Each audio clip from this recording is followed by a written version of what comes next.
Hello there. Today I wanted to do something a little different, a little fun, something that I've been wanting to do for a couple months. This one will take you back to childhood, possibly. I hope so. A lot of people, they started to form their favorite books from the first books that they had to read in school. I remember most of the books that I had to read between second grade and 12th grade. And I used those grades because in first grade, they were like more kiddie style books. They weren't really chapter books yet, but I feel second grade that all changed. And maybe it didn't for you. To give you a little insight, I homeschooled my two oldest kids, the first one until he was in 9th grade, and the other one until he was in 7th grade. My toddler, I will homeschool hopefully the whole way through. And as for myself, I went to 2 different Christian schools until 10th grade when I switched to public school for those last 3 years. But one school in particular, I went to from 2nd through 9th grade. So most of those would be from this. And because my oldest child is graduating high school, I thought this would be great to do like kind of a wrap up because I'm feeling a little bit of that bittersweetness because I'm the one that taught him to read. And I really loved that we were able to have that journey together. And I taught my second child to read. I'll teach my third child. And it's just great when we talk about books together. And to this day, I read to my children.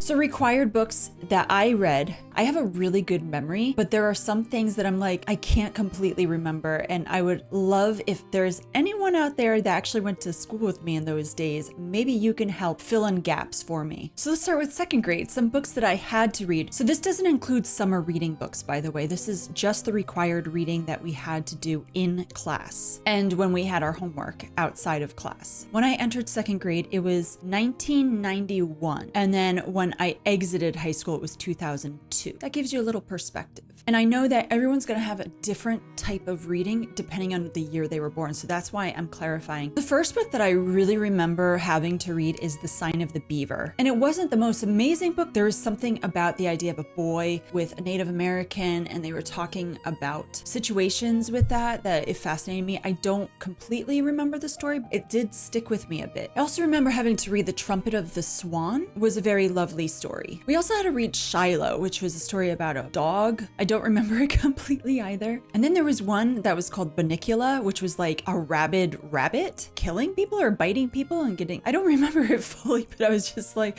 this is very weird to read in a Christian school. The Mouse and the Motorcycle. Oh, this is just a classic Beverly Cleary book. And I even had my sons read this book because I was like, this was such a feel-good, cute book. Let's go to third grade. In the Year of the Boar and Jackie Robinson. I loved this book so much that I read it to my children later on. It was a very good history to give you perspective of a Chinese girl living in America and then dealing with Jackie Robinson, who was the first African-American man to be in the major leagues in baseball. You started to learn about the problems of racism, and I really felt like this one taught me so many great lessons. So that one is very clear in my mind because I read it twice, and there are not many books that I will say that I've read twice. Charlotte's Web. This is an amazing story. I love this story. I think every child should read this book. Beautiful, about a pig named Wilbur being raised on a farm and a spider that tries to help him out so he doesn't get slaughtered. James and the Giant Peach. My favorite children's author is Roald Dahl, and James and the Giant Peach, when I had to read this, I had already read several of his books, so I was really happy, and it was an interesting story. This was before they made the movie. It's about a boy who has a giant peach and he travels the world. He sees different creatures, he makes friends along the way, very strange creatures, but it's very fun. Mr. Popper's Penguins. This is about a man who comes across a penguin, but has lots and lots and lots of penguins, and so it's his adventures with having them. Is very funny. Fourth grade was actually my haziest year of remembering,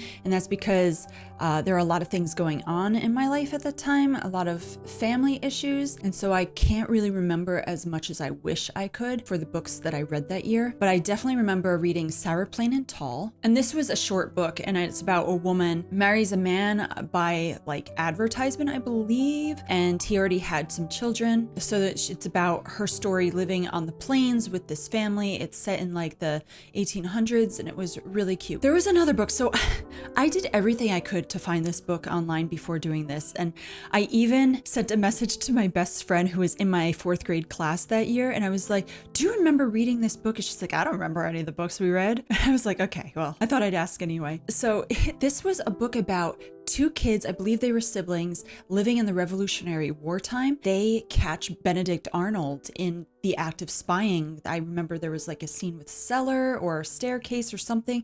So if anyone has read this book, please let me know if you know the title. 5th grade, Maniac McGee. I don't remember exactly, but you know, he was always running around like crazy and it had to do with running. Number the Stars. This was so popular and I had to read this. We were learning about the Holocaust in 5th grade, so we had to read a couple books on this subject. It's about a young girl who is a Jewish girl that was hiding, and I remember she had to be, at one point, she was shipped to freedom in, I think, like Switzerland. And it was a beautiful story. I really liked this book. Friedrich, and it was about a Jewish boy. And I don't remember much else about it, but as soon as I was coming up with my 5th grade list, it like popped in my head right away. I was like, Friedrich, I don't think many people will even have read this book or know about this book. My Side of the Mountain. This one is a little hazy for me. I think this was the book that had a kid with like a hawk, and he also had some other creature or a smaller bird, and they were his friends, and he was living on the mountain on his own, trying to do what he could to survive. Tuck Everlasting is about a family that they drank from the fountain of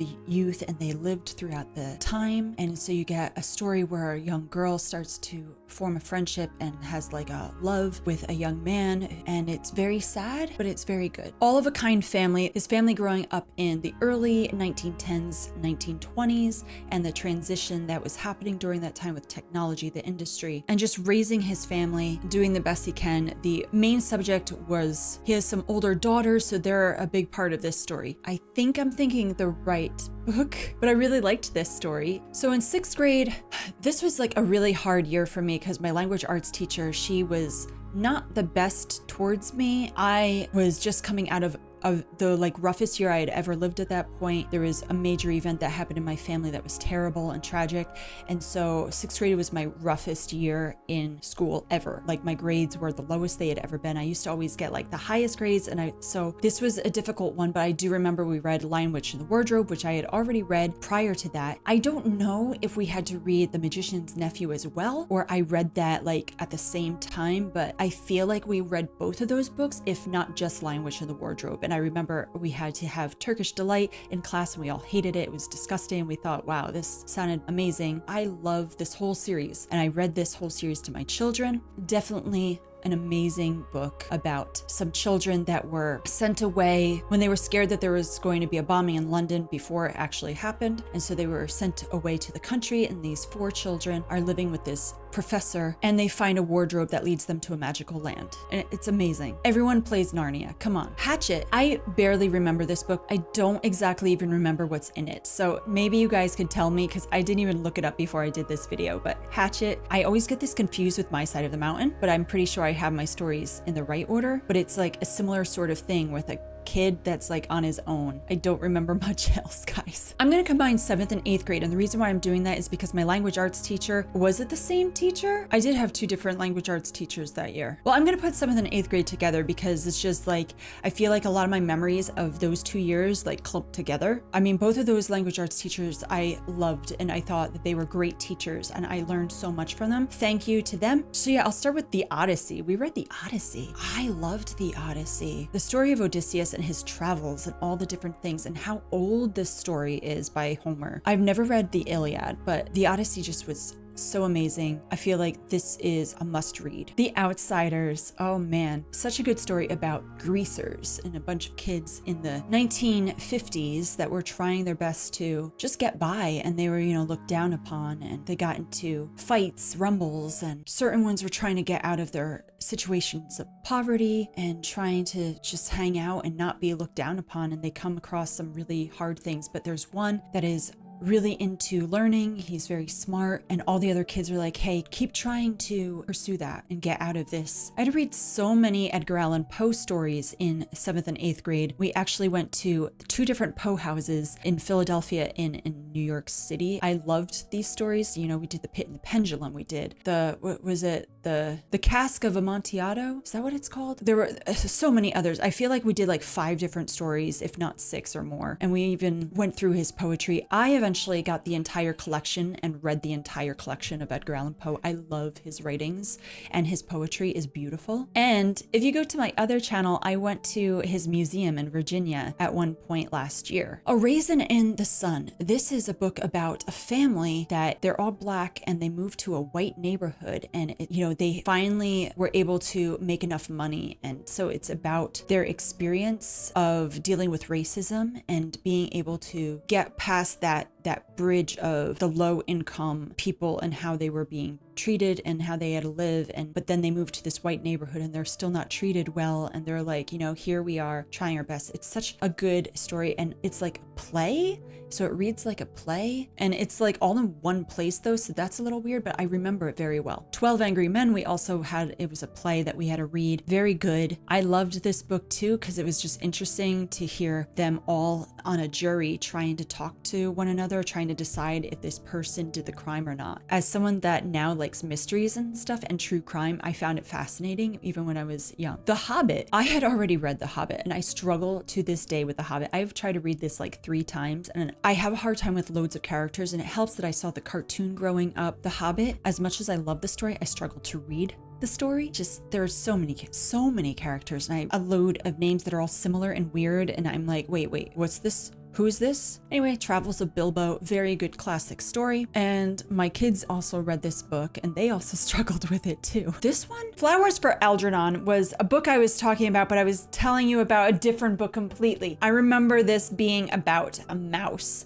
and a man and doing experiments in regards to this mouse, but I don't remember exactly what the experiments are. I have not looked up stuff on the book, and that the mouse's name was Algernon, and I don't remember liking this book. Another book that I couldn't get out of my head, and this is what I was trying to explain, and I couldn't remember the title until now. Slake's Limbo, which is about a boy who's living in the subway for a time, and he finds all these different pieces of garbage and he makes like art out of it, and he would go into a restaurant to buy food, but he would sell his art to get the money to buy the food. And I don't remember much else about it. Also, I remember having to do some sort of class project where we had to make trash art. And The Lottery Rose, this one I recall, and I was also getting this confused with Flowers for Algernon. This is about a boy who can't read, and I remember he won a contest or something for a rose bush, and I just remember there were roses in it, and I don't really remember much else. But he was really smart but just couldn't read. 9th grade. This one was a lot easier for me to remember because I had a block schedule that was like an hour and a half long, and I left that school after this year. So again, we did some plays such as Romeo and Juliet, and I remember having to read the part of the nurse at one point, and I tried to emphasize and make it fun. That was really exciting to me. I loved the story. It's so sad. Classic Shakespeare. To Kill a Mockingbird, one of the best books ever. I feel like this is a must read. To Kill a Mockingbird is about a man, Atticus Finch. He has to represent someone who is being accused of a crime. There's talk about racism in this because there's a Black man who is accused. Atticus is trying his best to raise his 2 children. He is an amazing father. I feel like I'm gonna tear up because it's just such a good story. This is like one of my 5-star reads, and I don't give a lot of those, but to this day I love this story. Beowulf. Oh my goodness, Beowulf. You're gonna hear this again because I had to read it twice. So anyway, Beowulf is very, very, very old, and it's about a man is like a conqueror of sorts. He has to fight creatures like Grendel, who is this like big monster creature, and so many other things. That a very old and very good story, but I had a hard time enjoying it. The Canterbury Tales, another extremely old story. So this was written in Old English. When you read it, you learn a lot about that time. You learn about a priest and how horrible he is. Then you learn about like all different types of people living in that time, and they're like on a journey together. And so you learn like the tale, like trying to remember all of them. I can't remember all of them, but it's fascinating actually, but I didn't really enjoy it, but definitely was good to learn. In 10th grade, oh my goodness, this was when I switched to public school. The teacher was so boring. I'm so sorry. I used to fall asleep in his class, but I do remember we read The Crucible, which is about the witch trials that happen in the Salem area, and about specifically one troublemaker girl who was accusing people of being witches, all because she wanted a certain man in her life who she couldn't have, basically. And it's a very, very good story. The Scarlet Letter we also read, and that's about a woman who is caught in adultery story, so she has to wear a big red A on her dress to show everyone that she is an adulteress and to, she's treated very poorly because of it. It's a very fascinating story. Anyway, I actually really liked this book. This is a very good book. And I can't remember any other books that I had to read in that class. Again, I was bored out of my mind. Please let me know what other books we read that year, because it's drawing a blank. And then 11th grade, I had to reread Beowulf. Not fun. There was also Macbeth. Macbeth is actually, I really found Macbeth fascinating. Another Shakespeare play. I loved this. We would read it, and I got to read the part that is my favorite part with Macbeth's wife. She's washing her hands, and just the whole scene. I just thought it was so amazing, and I was really happy about, it stands with me, and I really like that. Dante's Inferno. I really enjoyed this book, and this was what's fascinating. It was a public school, all about the idea of hell and what it was like, and the fall of Adam and Eve out of Eden and sinfulness. And it's funny because I actually brought my Bible to school, and the teacher asked me to read parts to clarify. So I was the reference. He was like, oh, do you know, is there anything in the Bible? I was like, actually, yes, right here, and Genesis, blah, blah, blah. So that was really interesting to me, because I felt like I had to be a little bit of a teacher. And then everyone was looking at me, and they're just like, no one was being mean to me about it. Everyone was very respectful and kind. I just remembered this. So started recording about this last time, but now I remember. This is called Life in the Fat Lane. And I read this in a reading class. So what happened was we had what was called a testing called the HSPT. It's not called that anymore. It was a math, reading, and writing. And I didn't finish the writing and the reading part, so I failed them because I get really thorough and descriptive. And so I had to take a writing class and a reading class. And the writing class, the teacher was like, why are you here? And I said, I didn't finish my test. And he's like, you're going to help me edit everyone's stuff. And the reading class, I don't remember much about it, but there were only a few of us in it, a very small amount, but we had to read a book. And that book, for just the month or two that I had to be in this class in order to make up for the fact that I failed my test, was Life in the Fat Lane. It was about a girl with an eating disorder. She had been a beauty contest winner. Her mom was like the queen, the prom queen, and she married her high school sweetheart, and her mother was very demanding about her looks, and it was all about that. She had a boy that she had been with, but they broke up, I think, but I'm not really sure. She starts gaining a lot of weight, and she just starts to get very into eating, and she can't stop, and she's gained lots of weight compared to what she had been. I don't really remember how much weight she gained, or if maybe it was all in her head, but I just remember having to read this awful book. I'm sure it was helpful to a lot of girls at the time. And it's funny because before I could remember the title of this book, I asked two people that were in the class if they remember. They're like, no, I don't remember. I was like, oh, okay. Well, thank you. In 12th grade, our teacher, he was so lax and so amazing. I loved this teacher. He was the oldest teacher in the school and was so kind. And he had us all the time. He would tell us to read, okay, read this chapter. But we didn't read it in class, really. We just kind of hung out. We could read in class. So he gave us chapters to read, and then we would watch the movie versions of every book, except for, I think one didn't have a movie version. I'm not sure. Moby Dick was one of the ones that we read and then watched. So it was a little confusing at first. It's this man, he's mad, and he's always hunting this specific white sperm whale, and he really, really wants to get it. And he calls it Moby Dick. Man, he wants that whale. And so it's just the language throughout it was a little bit old. Catcher in the Rye, my least favorite book that I had to read throughout my school years. This is the worst book. I don't know why so many people rave about this book and love it so much. Even I was talking about prepping for this, and I was talking to my kids.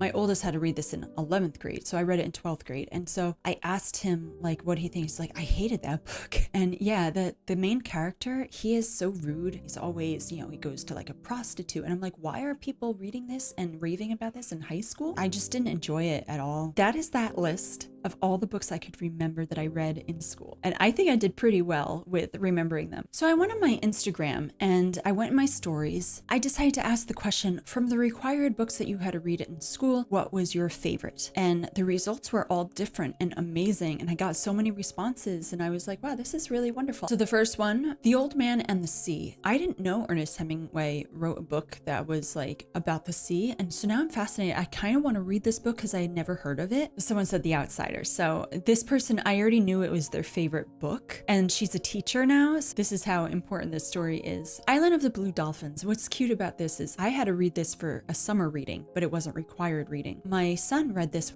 I think I even have a picture of him reading it because I made this a required reading for him. But he loved it. The Bean Trees. This was a book I never heard of. And what's interesting about this is that, you know, if you live in different parts of the country, you're going to have different books that you have to read. And so this person, she lives in Tennessee. It's interesting because I didn't have to read this. I never even heard of it. The Good Earth, you know, the struggles of a family, a poor family, doing their best to raise crops and the struggle there. It tells a story about man and his family and then the issues with other people involved.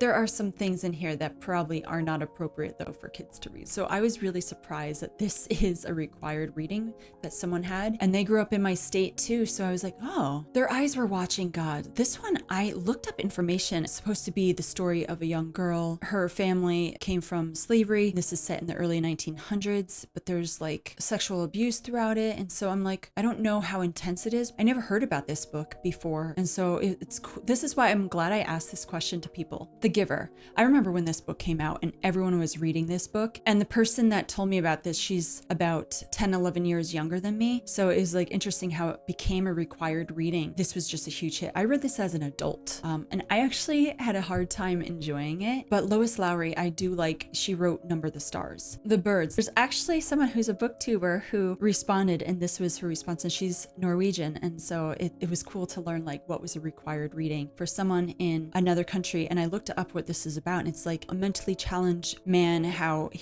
just the struggles he had and how he was able to like come through certain things and obstacles. And it felt really encouraging. It sounded really good. Someone said Maniac McGee. Actually, this is one of my pen pals who responded to this. So I was like, okay, so she had to read it too. The Great Gatsby. Yeah, I never read this book, and I know so many people that adore this book. They love it. It's so good. But one day I'll read it. Maybe I'll read it next year. I don't know. Till We Have Faces. So I had never heard of the C.S. Lewis book, and I've read a lot of his books, not just the Narnia books. He has a lot of books on theology. And I was like, did you go to a Christian school? Like I responded to the person that said this, and she said, I actually had to read this in college. But she said she went to a public university and that they had to read this. So I was like, okay, so I might have to look into what this is. A myth retold. I don't know what it's about. Summer of the Monkeys. Another book I never heard of. Don't know what this book is about, but it looks cute. I asked my sons, so the one who's 18, who's graduating, I asked him what was his favorite book to read when he was in school. Out of all the years, he chose one he had to read, I think, in 11th grade, which was 1984. Now, I've never read this book. My husband did. If you know what 1984 is, the whole idea of Big Brother, people watching you through your every aspect, being controlling, you can't do anything. It's a horrible, scary story. And my other son, now he has 2 more years of high school to go through, but he had to read in 8th grade Fahrenheit 451. My husband read this book and I haven't. So this is his favorite that he had to read, but he also said Great Gatsby. He loves both of those, and he had to read Great Gatsby this year in 10th grade. You know, this is all about burning books. My husband told me a lot about this book when he was reading it just like this year. But yeah, just the idea that you are burning books and that you can't take any, I think I got the right book, where there are firefighters specifically for burning books and that no books exist anymore. That maybe you guys can clarify that for me, and I'm thinking wrong because my husband reads a lot of sci-fi books and maybe I'm getting them confused. Well, thank you guys so much for being here, and I would love to hear your answers. I know this is probably longer than I meant to have it, but anyway, thank you guys so much for being here and for enjoying this. And again, what was your favorite required reading that you had to do in school that you can recall and that stuck with you, that really is something that you just love? Maybe you reread it over and over again even. Well, thank you so much for being here and have a great day. Bye-bye.